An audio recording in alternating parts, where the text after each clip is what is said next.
Hello friends, study with bank के current affair session में आपका स्वागत है।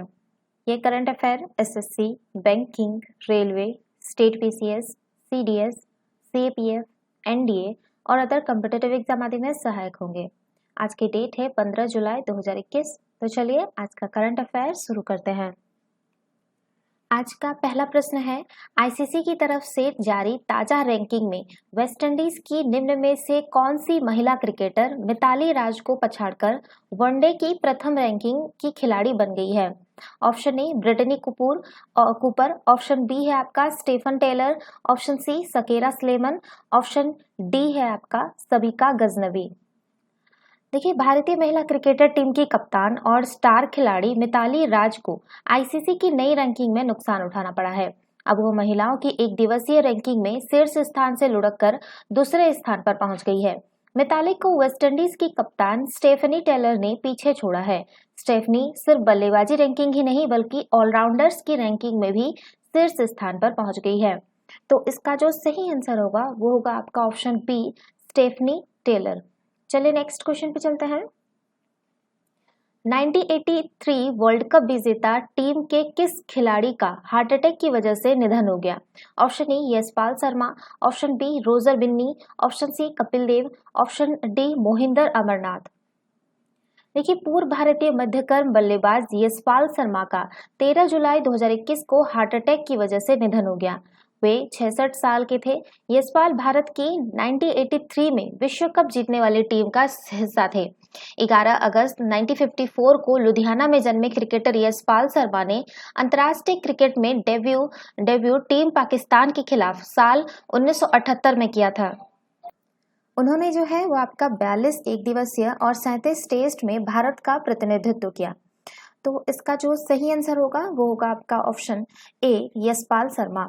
चलिए नेक्स्ट क्वेश्चन पे चलते हैं। हाल ही में नेपाल के नए प्रधानमंत्री के रूप में निम्न में से किसने शपथ ली है? Option A Rambaran Yadav, option B Pushpa Kamal Dahal, option C Sher Bahadur Deuba, option D Ishwar Pokhrel.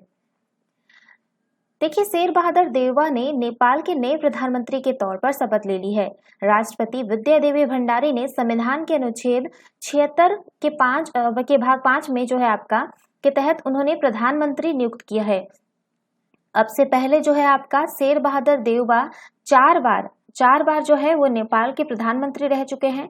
वे पहली बार 1995 से 1997, दूसरी बार है आपका 2001 से 2002, तीसरी बार 2004 से 2005 तक और चौथी बार 2017 से 2018 तक नेपाल के प्रधानमंत्री रहे।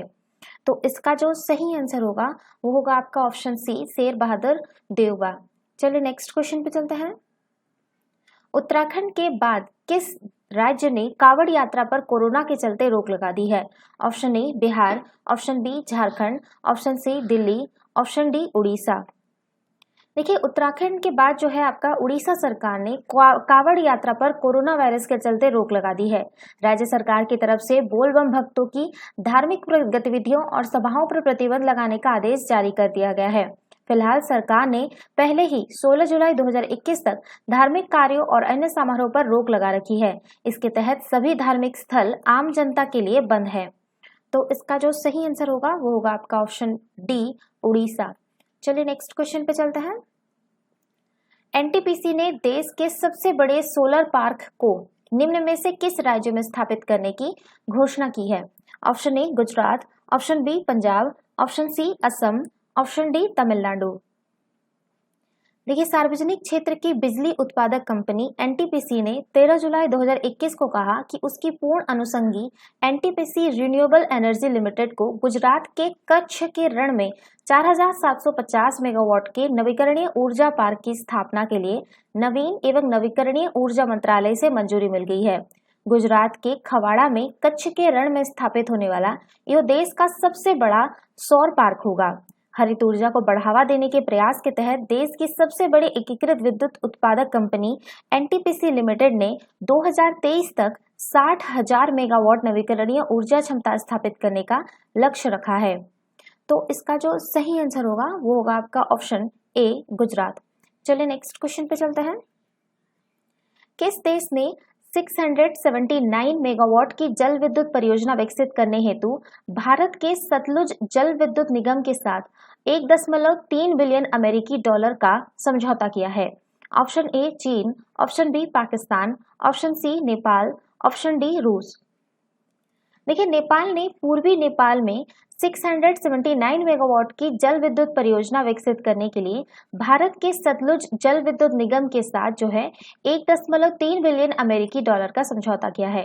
यह भारत द्वारा शुरू किया गया नेपाल में दूसरा बड़ा चैम्बर होगा। यह सबसे बड़ी विदेशी निवेश परियोजना है। यह साल 2017 के लागत अनुमानों पर आधारित है। तो इसका जो सही आंसर होगा वो होगा आपका ऑप्शन सी नेपाल। चलिए नेक्स्ट क्वेश्चन पे चलते हैं। विश्व बैडमिंटन महासंघ के अनुसार 2026 में विश्व बैडमिंटन चैंपियनशिप की मेजबानी निम्न में से किस देश में होगा? Option A Nepal, option B Bharat, option C Pakistan, option C Bangladesh, option D Bangladesh. देखिए, विश्व बैडमिंटन महासंघ ने जो है आपका 13 जुलाई 2021 को घोषणा की है कि भारत जो है वो 2026 में विश्व बैडमिंटन चैंपियनशिप की मेजबानी करेगा। वहीं चीन को जो है विश्व बैडमिंटन महासंघ सुदीर्मन कप फाइनल 2023 की मेजबानी मिली है। इसका आयोजन जो है वो सुझाव शहर में होगा। BWF वर्ल्ड चैंपियनशिप बैडमिंटन का सबसे प्रतिष्ठित टूर्नामेंट है। यह एक व्यक्तिगत चैंपियनशिप है जहां खिलाड़ी विश्व चैंपियन के खिताब के लिए प्रतिस्पर्धा करते हैं। तो इसका जो सही आंसर होगा वो होगा आपका ऑप्शन बी भारत। चलिए नेक्स्ट क्वेश्चन पे चलते हैं। हाल ही में किस फुटबॉल खिलाड़ी ने यूरो कप 2020 में टॉप स्कोर कर गोल्डन बूट अपने नाम किया है? Option A Karim Benzema, option B Patrik Schick, option C Emil Forsberg, option D Cristiano Ronaldo. देखिए, पुर्तगाल के कप्तान और आधुनिक समय के महान खिलाड़ी क्रिस्टियानो रोनाल्डो ने यूरो कप 2020 में टॉप स्कोर कर गोल्डन बूट अपने नाम किया है। रोनाल्डो ने जो है वो सिर्फ 4 मैच खेलने के बावजूद यह शीर्ष सम्मान हासिल किया, क्योंकि 4 मैचों में उन्होंने 5 गोल दागे हैं। चेक गणराज्य के पैट्रिक स्किक ने भी 5 गोल के साथ टूर्नामेंट का अंत किया, लेकिन गोल करने में मदद के आधार पर रोनाल्डो को यह पुरस्कार दिया गया। तीसरे स्थान पर जो है वो फ्रांस के करीम बेंजेमा थे, जिन्होंने 4 गोल किए।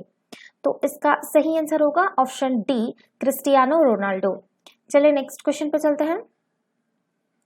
प्रतिवर्ष जो है आपका 14 जुलाई को कौन से देश में के राष्ट्रीय दिवस का आयोजन किया जाता है, जिसे अंग्रेजी में प्राय जो है आपका वो बेस्टिल दिवस के रूप में भी जाना जाता है? Option A France, option B रूस, option C Britain, option D Germany. देखिए, प्रतिवर्ष जो है वो आपका 14 जुलाई को फ्रांस के राष्ट्रीय दिवस का आयोजन किया जाता है, जिसे अंग्रेजी में प्राय बेस्टिल दिवस के रूप में भी जाना जाता है। इस दिवस को औपचारिक रूप से फ्रांस में ला फेट नेशनल कहा जाता है। यह दिवस 14 जुलाई 1789 को आपका फ्रांस में बेस्टिल यानी जो किला था, आप अगर हिस्ट्री पढ़े होंगे आप वर्ल्ड हिस्ट्री, तो उसमें फ्रांस की क्रांति में आप बास्तिल का किला पढ़े होंगे, तो उसी में वो बेस्टिल जो था उसके पतन का प्रतीक है, जब एक क्रोधित भीड़ ने जो है बेस्टिल पर धावा बोल दिया था, जो कि फ्रांसीसी क्रांति की शुरुआत का संकेत था। बेस्टिल का प्रारंभ में जो है लगभग 1300 के दशक के दौरान पेरिस शहर के पूर्वी प्रवेश द्वार की रखवाली करने वाले किले के रूप में किया गया था। बाद में जो है इसे 17वीं और 18वीं शताब्दी के दौरान जेल एवं महत्वपूर्ण व्यक्तियों की नजरबंदी के लिए एक कैदखाने के रूप में उपयोग किया जाने लगा। इसी के साथ जो है बेस्टिल को राजशाही के प्रतीक के रूप में देखा जाने लगा। तो इसका जो सही आंसर होगा वो होगा आपका ऑप्शन ए फ्रांस। चलिए नेक्स्ट क्वेश्चन पे चलते हैं। कौन से राज्य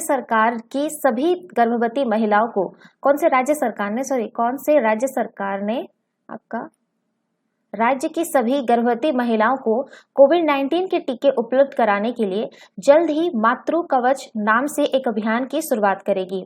option A Andhra Pradesh, option B Kerala, option C Tamil Nadu, option D Telangana. देखिए, केरल सरकार जो है राज्य की सभी गर्भवती महिलाओं को कोविड-19 के टीके उपलब्ध कराने के लिए जल्द ही मातृ कवचम नाम से एक अभियान की शुरुआत करेगी। इस अभियान के तहत राज्य की सभी गर्भवती महिलाओं को आशा कार्यकर्ताओं द्वारा वार्ड स्तर पर पंजीकृत किया जाएगा। स्वास्थ्य कार्यकर्ताओं यह सुनिश्चित करेंगे कि प्रत्येक उपकेंद्र पर क्षेत्र की सभी गर्भवती महिलाओं का पंजीकरण एवं टीकाकरण हो। कोविड-19 गर्भवती महिलाओं और उनके बच्चों के स्वास्थ्य को गंभीर रूप से प्रभावित कर सकता है। ऐसे में गर्भवती महिलाओं को प्राथमिकता के साथ टीकाकरण करना उनके तथा बच्चे के स्वास्थ्य की रक्षा करने की दिशा में महत्वपूर्ण कदम हो सकता है। तो इसका जो सही आंसर होगा वो होगा आपका ऑप्शन बी, केरल। तो ये थे आज के करंट अफेयर। वीडियो पसंद आए तो लाइक, शेयर और कमेंट करना ना भूलें। साथ ही साथ चैनल को सब्सक्राइब करना ना भूलें। Thanks for watching. Have a nice day. Take care.